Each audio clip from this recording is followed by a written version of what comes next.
Quentin Tarantino's Pulp Fiction isn't just a film, it's a revolution in storytelling. Released in 1994, the movie combines stylistic innovation and genre subversion, reshaping the way audiences perceive crime dramas. In this essay, we will analyze Pulp Fiction through the lenses of auteur theory and genre analysis, examining how Tarantino's distinct vision and creative control redefine the crime genre. To understand this fully, we will compare this technique to those of other renowned authors like Alfred Hitchcock, Jean-Luc Godard, and Martin Scorsese. Pulp Fiction opens with a diner robbery, but instead of immediate action, we are treated to a quirky philosophical conversation between Honey Bunny and Pumpkin. This sets the tone for the film, an unconventional blend of tension, humor, and deep character exploration. Auteur theory, popularized by Francis Crawford, highlights directors whose personal style shapes every aspect of their film. Tarantino's distinct voice is evident here in the way witty dialogue, non-linear narrative, and bold stylistic choices that set him apart from mainstream filmmakers. To fully grasp this impact, we will compare his technique to those of other authors and explore how Pulp Fiction challenges and transcends traditional crime genre conventions. The Royal Witchy scene is quintessential Tarantino. On the surface, it's just Jules and Vincent discussing European fast food, but it's a perfect example of how Tarantino uses dialogue to develop character and tone. Comparatively, filmmakers like Howard Hawks and Billy Wilder also use dialogue to drive their narrative, but Tarantino's conversations don't always advance the plot. Instead, they deepen our understanding of the characters, immersing us in their world. This scene also showcases Tarantino's talent for making the mundane extraordinary. He captures the audience's attention through rhythm, humor, and unexpected culture references, which are staples of his auteur style. In the iconic dance scene, we see Tarantino's love for pop culture and his ability to integrate it seamlessly into his films. Vincent and Mia's playful yet intense interaction is heightened by their dance, which pays homage to Jean-Luc Godard and Godard's band apart. Godard, a pioneer of the French New Wave, often broke cinematic conventions with moments of spontaneity and homage. Similarly, Tarantino takes a familiar trope, the romantic dance, and uses it to build tension while enriching his characters' personalities. This scene exemplifies author theory as it reflects Tarantino's signature blend of nostalgia, irony, and visual storytelling. Now let's talk about violence. Jules Ezekiel 2517 monologue is one of the most memorable moments in the film. Tarantino's use of stylized violence can be compared to Martin Scorsese, whose films like Goodfellas use brutality to explore character psychology. However, while Scorsese roots its violence in realism, Tarantino heightens it, creating a theatrical spectacle. The slow build of Jules' speech, combined with Samuel L. Jackson's commanding presence, transform his act of violence into philosophical debate. Here, Tarantino compels the audience to question the morality of his characters, blurring the line between villain and anti-hero. Who in the name of charity and goodwill shepherds the weak through the valley of darkness. For he is truly his brother's keeper and the finder of lost children. And I will strike down upon thee with great vengeance and furious anger those who attempt to poison and destroy my brothers.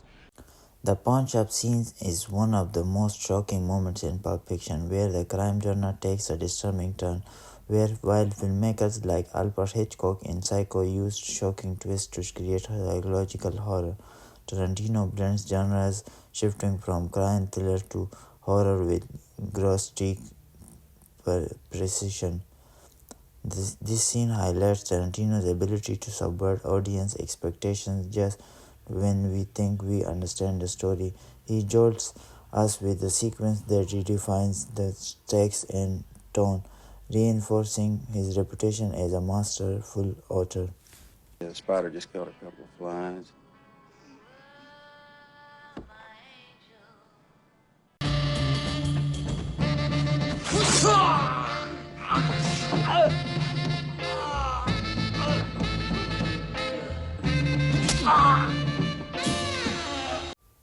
In the diner scene, Jules' transformation is a pivotal moment that defines genre conventions. Crime films often glamorize violence or end with punishment for wrongdoers. Here, however, Jules chooses redemption. This spiritual awakening recalls Robert Brenson's Pickpocket, where the protagonist finds salvation after a life of crime, but Tarantino approaches redemption differently.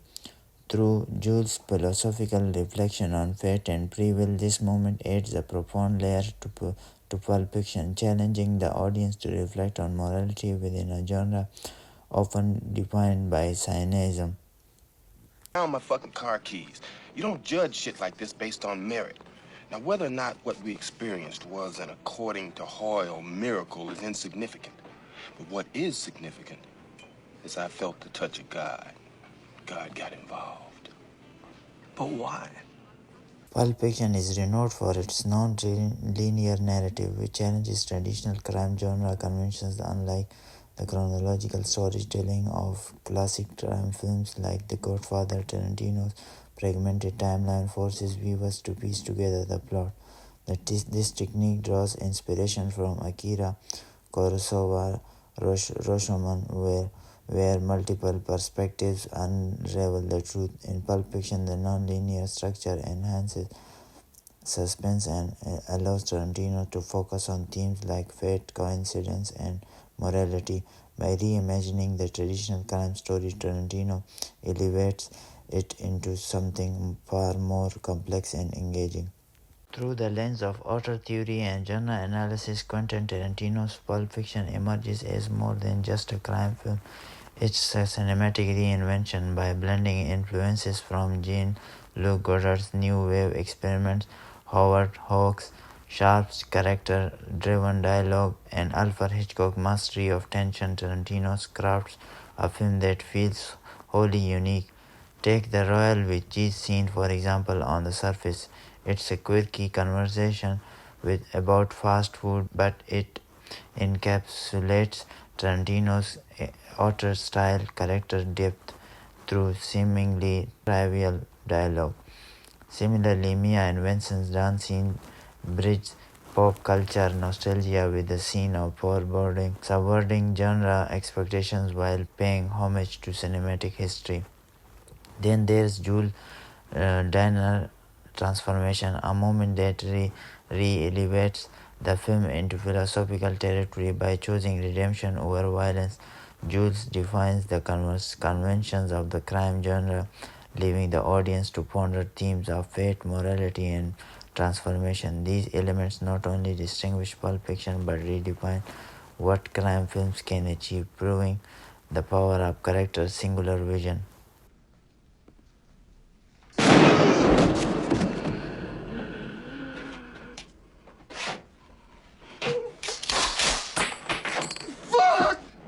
In conclusion, Quentin Tarantino's Pulp Fiction exemplifies the impact of author theory and genre innovation.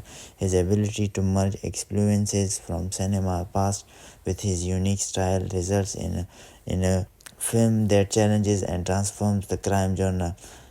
Tarantino's non-linear narrative, philosophical film themes, stylized violence compel us to view the genre and cinema as a whole in a new light. Like the great authors before him, Tarantino reminds us that film isn't just entertainment, it's art. But Pulp Fiction stands us as a testament to his mastery, ensuring its place as one of the most influential films of all time.